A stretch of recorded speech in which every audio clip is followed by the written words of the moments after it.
सरकारसोबतच्या बैठकीमध्ये छगन भुजबळ आक्रमक झाले. जातीच्या खोट्या नोंदी दिल्या जात असल्याचा भुजबळांचा आरोप आहे. सगळे सोयरे आदेशावर भुजबळांनी भूमिका मांडली. खोट्या नोंदी दाखवून दाखले दिल्यास कारवाई करा असं भुजबळांनी म्हटलेलं आहे. तर सगळे सोयरे आदेशावर भुजबळांनी भूमिका मांडलेली आहे.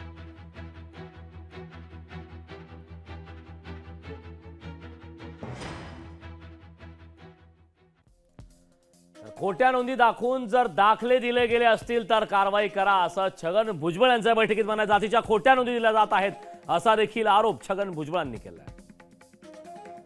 सह्याद्रीवरील बैठकीत ओबीसी नेते आक्रमक झाले. खोट्या नोंदी दाखवून जर दाखले दिले जात असतील तर त्यावर कारवाई करा अशी मागणी छगन भुजबळ यांनी केली. लोकशाही मराठी ऐका, पहा, जागरूक रहा.